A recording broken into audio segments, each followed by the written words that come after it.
Well, hello everyone, and I want to welcome you to our first broadcast here with Messianic lifestyle perspective of the news that's affecting our world.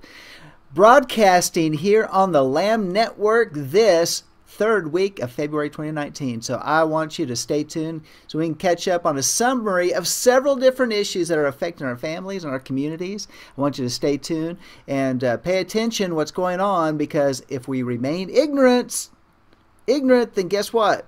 We're not going to know what is going to hit us. We need to be alert, our eyes open, ears open for what's going on. Basically, a shot of ignorance has never been a good source of immunity for the issues of today. Hey, so if you enjoy the broadcast, give us a thumbs up, post your thoughts in the comments below. We would love to hear from you. So I got some world news going on. These are some things that many people don't know or are not aware of what's taking place out there. Went over to the Hal Turner radio show, picked this up from his website. There's trainloads of U.S. military vehicles seen in Slovakia. Yep, from Slovakia. Where are they going? I don't know. It looks like they're heading east and maybe in the direction of the Ukraine, perhaps. Maybe Slovakia, maybe Poland. Is it preps for war? Is it preps for war with Russia? Why are we moving lots of military vehicles that way? So, things to be paying attention to. Also, other breaking news going on in Venezuela. If you haven't been keeping up with what's going out down south of the border, Venezuela today closed its airspace. That's pretty serious. And with all the things that are going on, my goodness, going on in Venezuela. I mean, after all, the people are starving down there. We've got pretty much the bankers of the world with the muscle of the United States put a stranglehold on Venezuela. Needless to say, socialism doesn't work. I mean, they already ate all the zoo animals. They've eaten all the dogs and the cats. The birds are disappearing. Even the bugs are disappearing, according to some reports down there. I mean, those people are hungry. So what's going on? Well, Maduro is just trying to put a stranglehold. He's saying the airspace is closed nationwide, and they are also severing the air and sea links between itself and the island of Caraco, which lies just north of the Venezuela coastline. They are serious, and they really believe that they are about ready to come under attack. In fact, some believe that they are in the last days of power. So, a dying regime. We're going to see what's going to happen this weekend. Keep your eyes peeled for that. Also, Venezuelan National Guard opens fire on a humanitarian aid convoy delegation. Yep. A delegation was on its way to the border with Colombia in order to pick up humanitarian supplies to bring it back into the country. Well, the Venezuelan army was called, that is their National Guard, called to open fire on the convoy delegation. Not cool. So you know that there is such a power struggle going on there. Other breaking news, Pakistan, more war. Yeah, more war going on. Oh my goodness. Pakistan begins war logistics as India cuts off water supply over terror attacks. I mean, guess what? How many wars in history have been fought over water? Well, here's the other thing that's going on. Since water is the most basic and valuable resource, you got to have water to live. Pakistan last week attacked India with a terrorist attack. So India is saying, look, you're not going to do this. Well, the India's leader, Modi, is in a bind, because if he's not tough enough, the Indian people there, they're going to get angry. They're going to demand that he has action. And guess what? If he doesn't, he's going to lose his reputation as a strongman. Whereas on the other side, if he acts too rashly, we've got two nations, both with nuclear capabilities, and are not afraid to exchange them.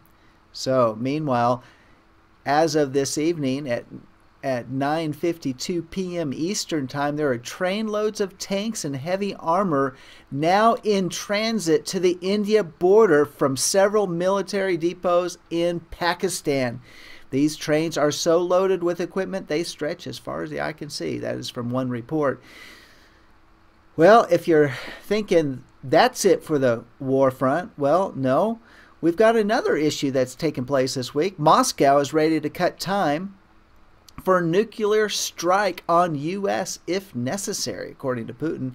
Yeah, he got in front of the elites of Russia, and it was kind of like the State of the Union address this last week, and he basically said, look, if the United States continues to press to put nuclear warheads close to their border in Eastern Europe, as in Poland and some of the other countries, then they are going to be forced to put nuclear weapons close to our borders, whether they're going to be brought in by the subs, by the drone subs, or nations that border our country here in the United States. Because at the certain locations within Eastern Europe, there can be a launch of the U.S. nuclear weapons that are within 10 to 12 minutes of Moscow. Of course, that is a threat to Russia, and they said, we're not going to allow that to take place. We will move accordingly.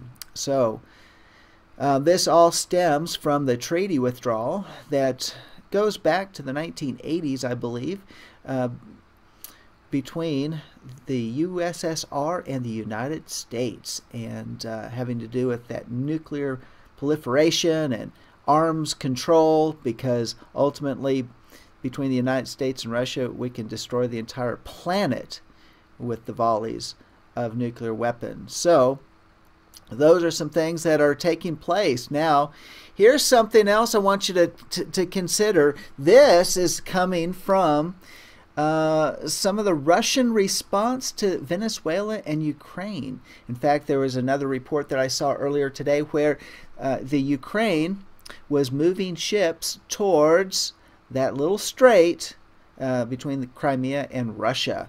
And that's where one of the last problems arose. Well, we've got things that are brewing and building over in the eastern Ukraine. And here's some of the thoughts that possibly could be coming from the Russians. Do you ever think about what the Russians are thinking? I mean, after all, between the United States, between Israel, between several other nations, the bear has been poked a lot. And when you poke a bear a lot, eventually that bear's going to wake up. Well, here's some thoughts. I mean, I'm not saying exactly where I got this source, but it seems to be a reliable source, talking about a Russian perspective. Now, y'all need to be praying, because this could be very serious, and things could spring into some type of action rather quickly, things that we don't want to see. Here's some thoughts from a Russian perspective. First, they destroy all the forward positions of the Ukrainian troops that are in Donbass to obliterate them. So that's there in the eastern Ukraine, where those are where the Russian people are.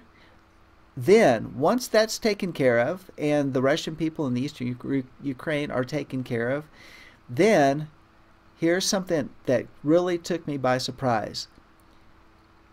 Take the Golan Heights from Israel, destroying the Israeli Air Force in the process. And here's why. No one will suspect it. Israel only has capable Air Force, and their ground force is nothing. And they don't like casualties. This is from a Russian perspective. I'm just giving you some thoughts out here. Negate their firepower by staying very close to them, close as a lover's embrace, and destroy them in close combat. Then hold out fear of their civilian population being cut off as they did to the poor Syrians. Then, once the Golan is captured, it will not take long for the Russian forces or the Russian Federation to be a hero in the Islamic world, including Turkey. NATO will not fight for Israel, especially the Polish, now that Israel has spat upon them and Turkey is estranged. The Russian Federation has the forces in theater to accomplish this. we really been thinking about where Russia is currently? I've been kind of looking at that from the King of the North and the King of the South perspective, and what has actually been aligning over the whole Syria fiasco over the last many months, couple years actually. And it would take forever for Israel's main ally, the United States, to mobilize and get forces over there. The Americans and Israelis will beg for peace, and then this place, Israel, is where the Boltons and the Pompeos get their orders. Time to clean it up. Now, that is just a perspective, not necessarily something that I agree with. I am just saying this is very interesting. I mean, after all, when we look like that U.S. forces are focusing in on what's happening in the Ukraine, what's happening in Venezuela, we've got our Navy watching China very closely over there by Taiwan. We've got also interest in North Korea. I mean, we are split all over the world in terms of what we can do and where we can mobilize. We've been watching Iran, but have we been actually thinking about what could possibly happen with the U.S. troops being pulled out of Syria, out of Afghanistan, which in one sense I ask the question, why are we there anyway?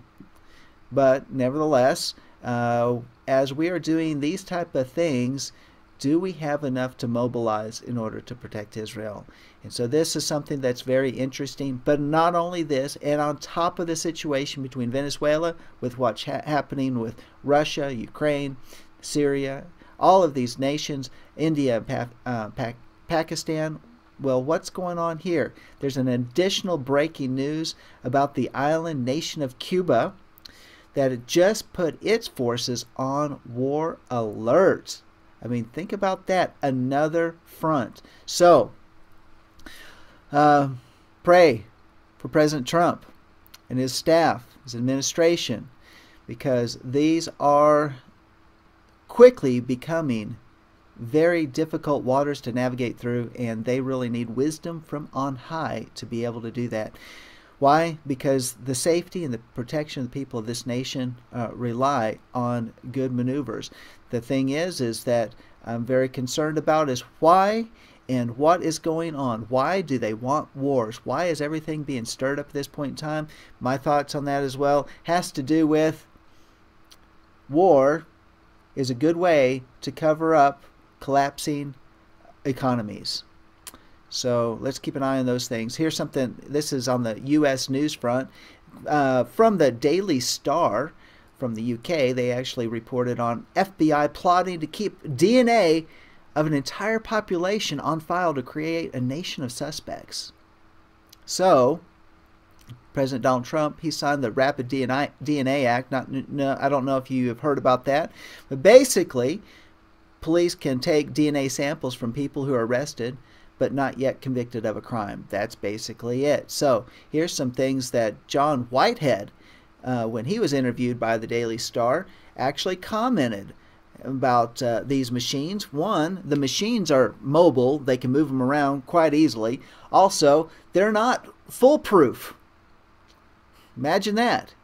But this is what's going to take place. Someone gets arrested, they get their mouth swabbed, and then they can be charged within hours after generating a DNA profile.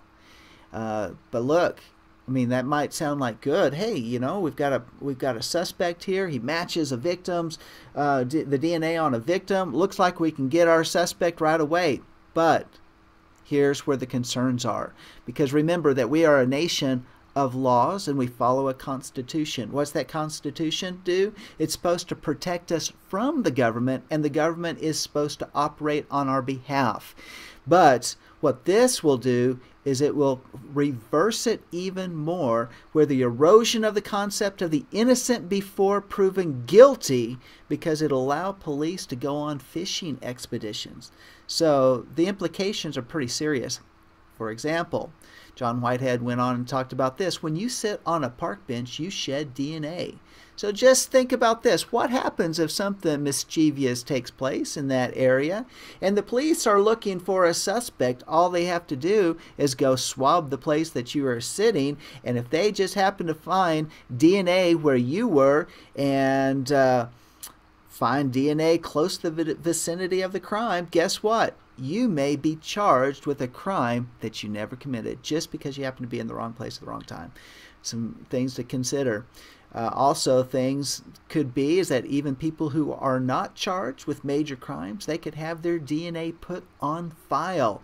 Who's to say that the FBI and police organizations would not keep files on certain citizens that they deem suspect? I mean, after all, didn't they do that with John Lennon because he was an anti-Vietnam War activist? Or perhaps Martin Luther King because of his statements that he made during his day.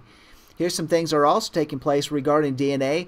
Newborns, yep, their DNA is often taken and stored without the parents' consent at hospitals. If you didn't know that, it's good to know. It might be time to think about maybe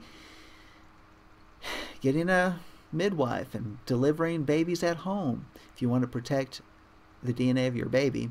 Here's some other things regularly taking place is people are voluntarily giving their DNA over to sites such as Ancestry. Remember all those commercials on TV? And they are mined for information by the authorities. You thought your information, your DNA was private? You better read the fine print before giving that up. Think I'm being cynical about things? Well, if you look at what's happened to President Trump during the last 2 years of his presidency and before the election of 2016, then think again. If they're going to go after the president when there's actually no evidence to go after him, what do you think they're going to do for each one of us, let alone the people that actually supported him or actually worked for him during the campaign? They sure been going after him and milking them of millions of dollars in legal fees, bankrupting them. I think there's something that just seems to be an overreach of power in my book when I see things like that. But nevertheless, all 50 states control their DNA databases, but increasingly much of the data is linked to the FBI databases. So is there a place that we can really hide? In fact, one of the things that's taken place recently, if you've been watching this whole fiasco about Jesse, the actor up there in Chicago, his last name escapes me right now, but nevertheless, you know, one of the ways that the Chicago police track down the truth on that is through the camera systems.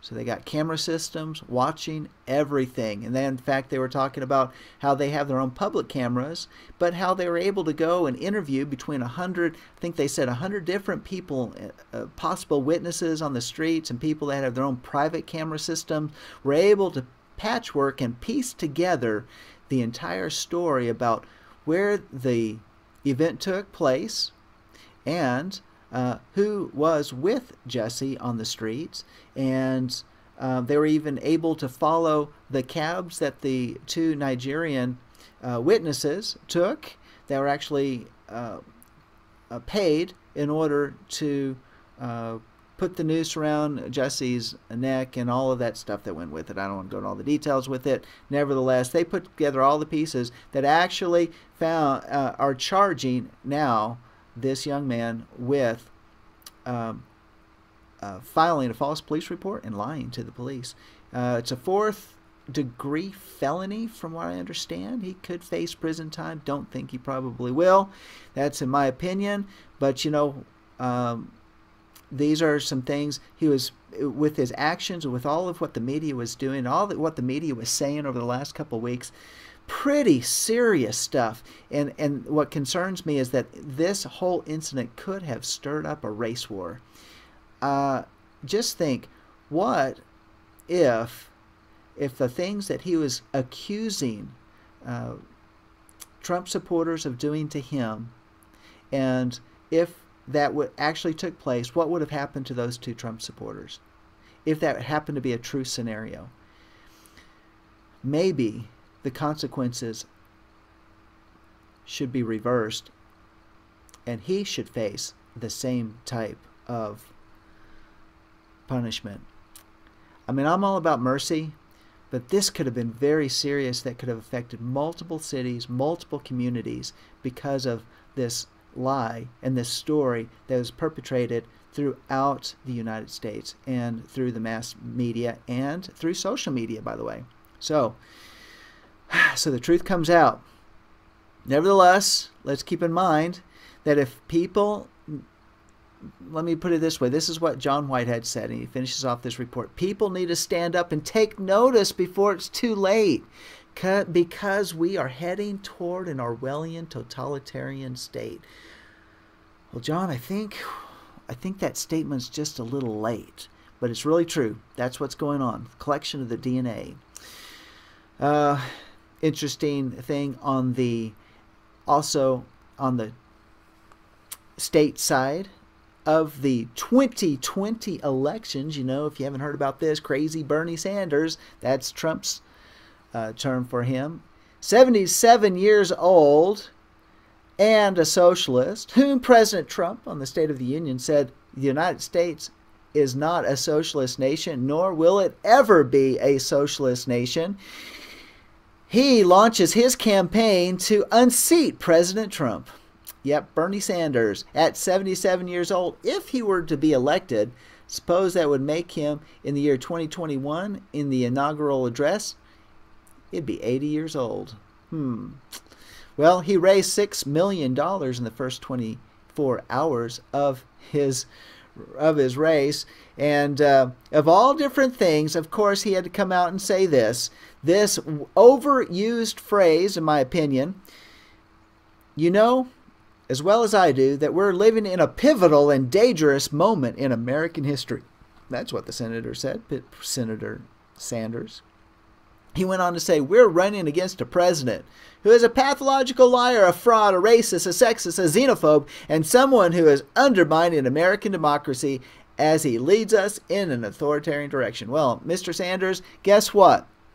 I want to tell you this. First off, it's not an American democracy. It is a constitutional republic. Let's get that straight first. Second, you are just a parrot, parroting what every other mass media and Democratic talking point has been for the last 24 months.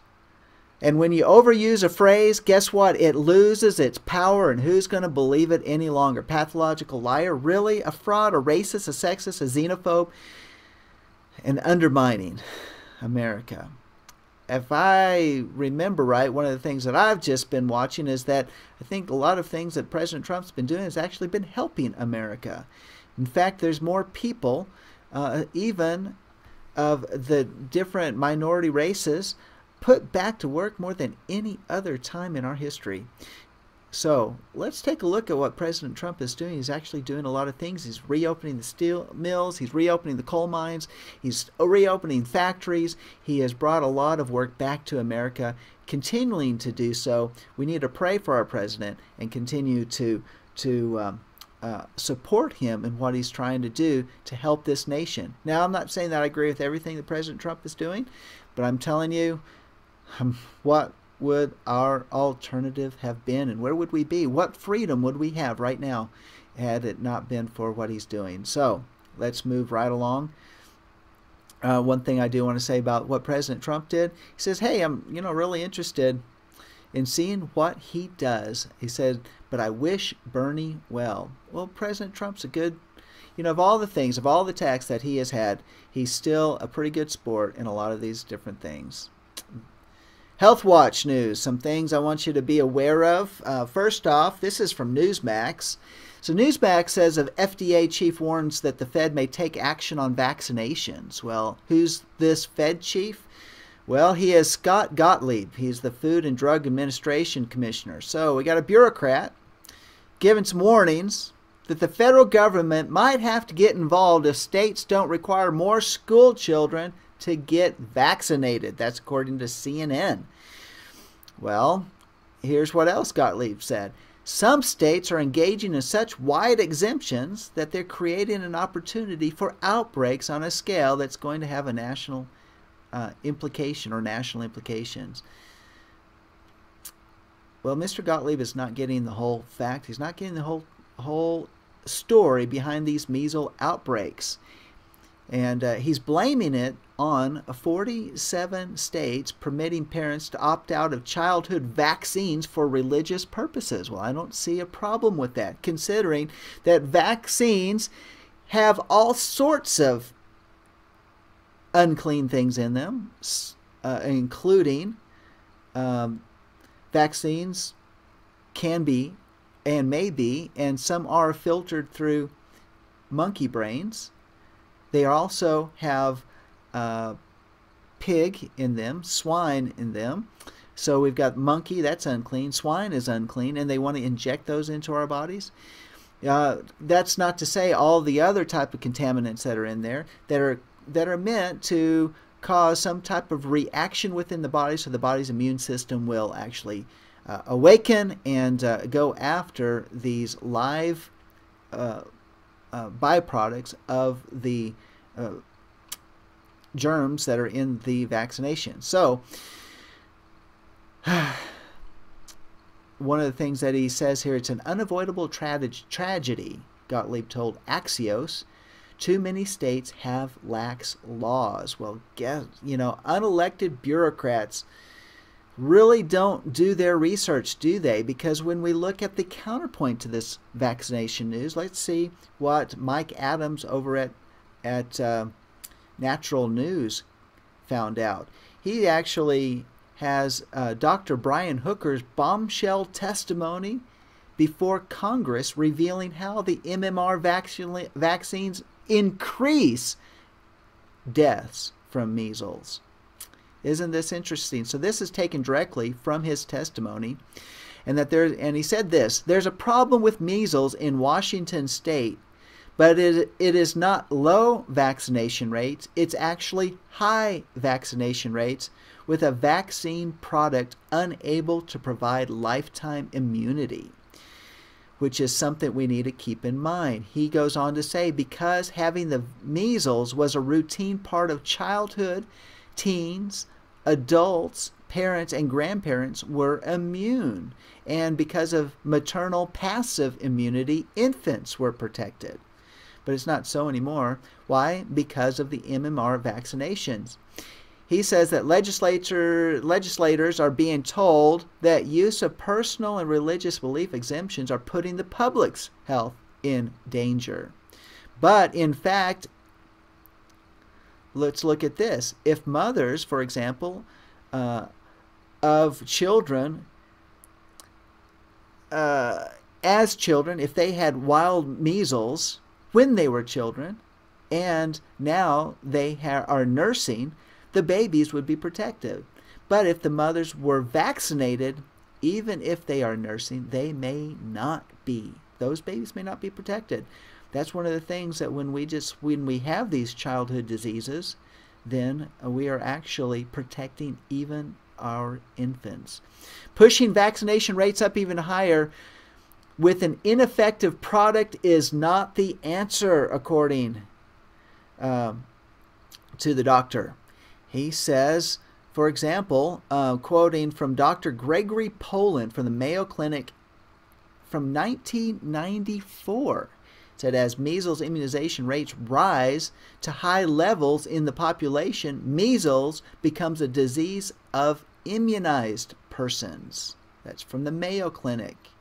And even the more using CDC statistics, that Washington, the state of Washington, actually has a 95.3% coverage from 19 to 35-month-olds. So that is a pretty high coverage.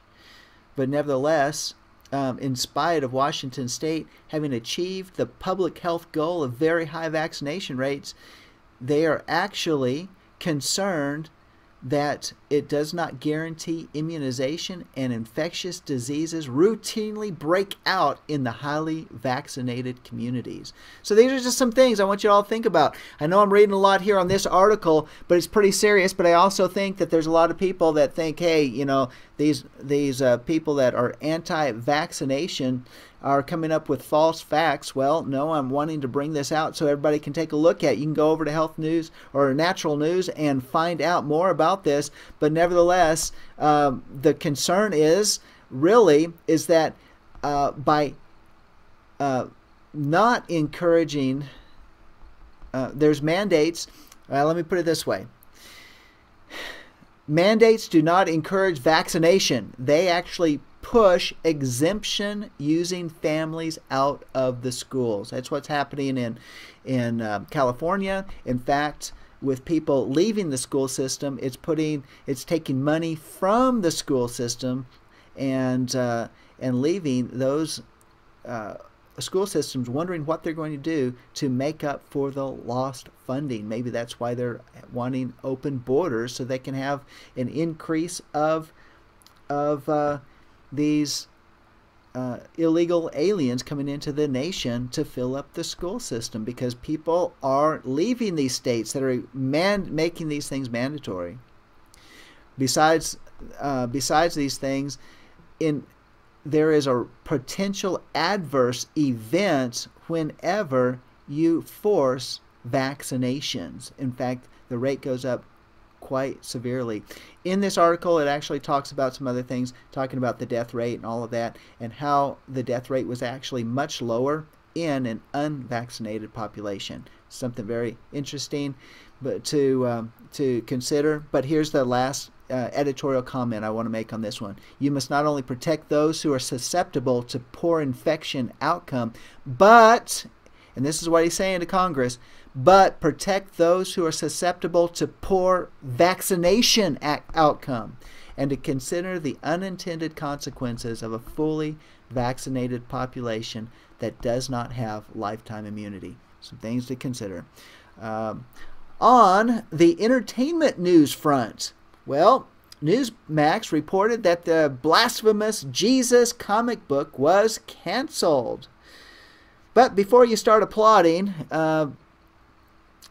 the author of the comic book is vowing that the comic book will still be released, but from a different publisher. So, but here's some other comments. Basically what took place is that the comic is inappropriate, stated a petition that went forth from a conservative website called Citizens Go. It garnered over 230,000 signatures. Can you imagine the media and political uproar if DC Comics was altering and poking fun at the story of Muhammad or Buddha? Well, they never chose those characters. They chose to use Jesus Christ as the persona Son Man.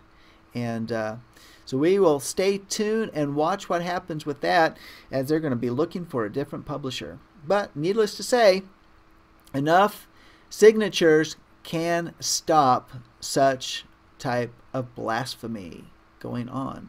I think sometimes we need to consider, even from a Hebraic roots or Messianic community perspective, we need to say, hey, we need to support the causes that those in Christianity are doing, because if we don't stand up and have a voice for them, who's going to stand up for us? Here's another thing that's happening on the social issues front, and this has to do with the Covington High School student. If you don't know, if you're not aware of this, they filed a $250 million defamation suit against the Washington Post this week. So this is after he was confronted by the Native American activist Nathan Phillips. And there was a picture that went around the world, and it was all because of the Washington Post, picked up by social media, echoed throughout about what, and actually they used those platforms as a bully pulpit against this young man, Nicholas Sandmann. So he has a couple of attorneys that came in and said, hey, we're going to represent you on this, because this is wrong. They've not only just switched from bullying the supporters of President Trump, who are adults, and the adults can take care of themselves, and they can file lawsuits, and they can do whatever they need to do in their attacks. In fact, the physical attacks upon those that happen to wear Make a Great Again America hats, have been significant over the last 2 years. Many sent to the hospital because of just simply saying, hey, we like what President Trump is doing. Consider the alternative. But needless to say, this $250 million lawsuit is for damages sought from the Washington Post, which, by the way, was the same amount that billionaire Jeff Bezos paid for the paper in 2013. So, with that said, here's some of the ones that they're also considering in potential lawsuits. In fact, the lawyer said, hey, we're going to give you an opportunity after the whole truth came out, and it wasn't just that one clip to where they were able to form the narrative they wanted to form and make this guy look like this bigot and homophobe and all these name callings that they were making of him. When they took the whole clip, they actually saw that he didn't do what they were claiming he was doing, as in terms of engaging in racism and swarming and blocking Phillips as he was trying to exit and all these types of things. In fact, it happened to be this young man and his fellow students that were being verbally abused and accosted by the black Hebrew Israelites that were hurling the homophobic slurs at the students.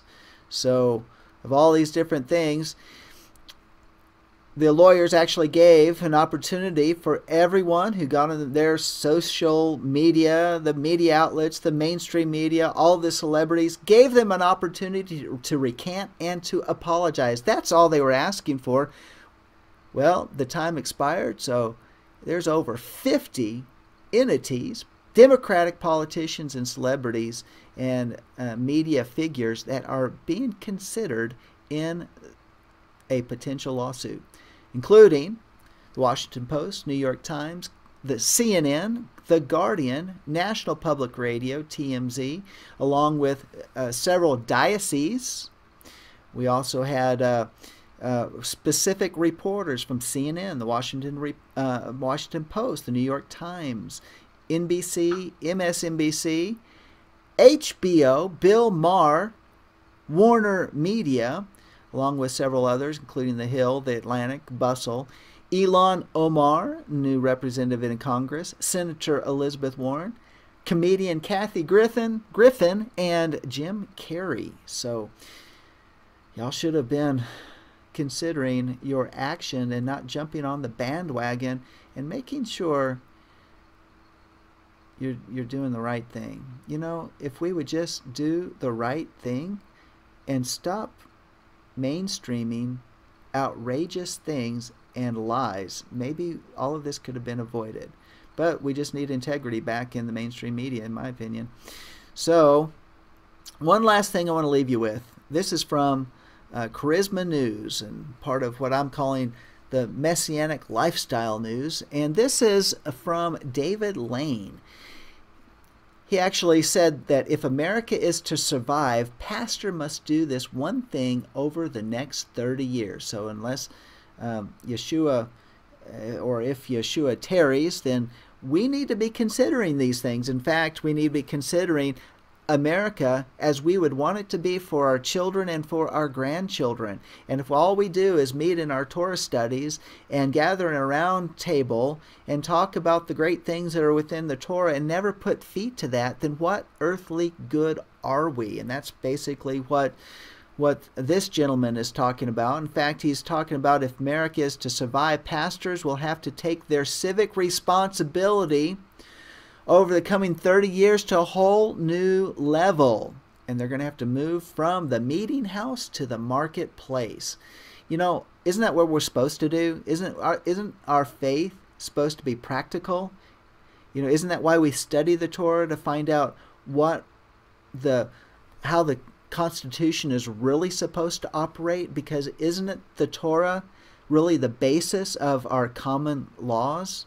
And if our common laws are actually supposed to work, don't we need people that will actually stand up and vocalize those reports or those laws, and how we are actually to operate with our community and with in our communities and the different types of people that are there. In fact, it brings me another thing to mind that is always, it's not a concern, I think, for a lot of different people, is concerning the huge Muslim population that we're seeing just explode within the United States. We've seen it in Europe. We've seen it in what's going on in Sweden, in Great Britain, in Germany, in France, all of these where people are wanting to stop the flow of the Muslims into the nations. They're finding that their voices are being silenced. In fact, it's even considered a hate crime if they post something about it on social media, and they can be arrested for it. Let alone criminals from certain groups out of those religious beliefs are being left untouched on the streets. So we're concerned about that here in America, and concerned that there are no-go zones in America where we could once enter into any community we wanted to go into, but now there's places that we're not welcome within our own nation. I have a concern about that, but what do we do as a community? Well, a lot of times we think, well, the president needs to do something. We need to shut down our borders, or we need to have more laws, or we need to send them home, or all these different things. The fact of the matter is that that we have all sorts of people living in our communities, and I'm not trying to single out any one type of community or person or individual or belief system. All I'm saying is, whatever happened to the Great Commission? Whatever happened to taking the word that we learn within our congregations and our study groups and taking that out into our communities, one person at a time? I mean, how many people could we affect if we actually began to speak the truth and actually befriended some of these in order to speak the truth and in order to maybe touch lives? Maybe if we were empowered by the Holy Spirit, by where we can be a light and maybe actually go out and heal the sick and raise the dead and cause the blind to see and the deaf to hear. Maybe if we healed the leper. Maybe if we actually began doing the things that Yeshua did, that certainly brought a crowd, and it certainly affected an entire generation that changed the world. We need to be considering that type of thing, considering that most Americans were not able to go into the mission field and go overseas. Many Americans maybe sent some money to some missionaries. Many Americans in their faith just stayed home and didn't engage in anything that might have affected the lives of people in foreign countries. Well, now what's happening is the people from the foreign countries are now on our shores. What greater missionary opportunity do we have than engaging with these people today? So these are just some of my thoughts today. We need to stand up. If we don't stand up, guess what? Our American youth are going to learn something that they couldn't learn any other way. First off, liberty and independence cannot exist apart from God. Just wanted to say that flat out. Yahweh is the only way. Yeshua is the only way that we can have true liberty and independence. And that our young people and their spiritual inheritance can only be gained by committed engagement. You know, a lot of us have been looking for a greater exodus. There have been a lot of people out there looking for a rapture. They're looking for a way of escape. But guess what? We still live here. We still have our homes. We still have a voice. And that is where we need to be able to step out and do something and take part in our communities. Ever wonder why we might be under an invasion? Ever wonder why they're filtering in 1,600 to 2,000 illegal immigrants into our nation every day, continually, even today? They're bringing these immigrants and they're busting them off into our different cities around the nation. Why are they doing this? What's going on? Well, the mission field is coming to us. So, until the laws change, until there's a wall built, until there's something else that goes on, you know, I understand if you look at Jeremiah that an invasion from foreign countries into a nation is a sign of judgment. But until we lose our last breath, we need to be using our breath to speak forth the good news that Yeshua is Messiah. So with that said, those are some things that I wanted to talk about today, some things that are affecting us in our world, in our community, things that we need to be watching, not fearful of, but we need to look up because our redemption draws nigh. Well, that's it for this week's broadcast. If you enjoyed the broadcast, give us a thumbs up. Post your thoughts in the comments below. We'd love to hear from you. This has been John Craig for the Lamb Network, and until next time, shalom.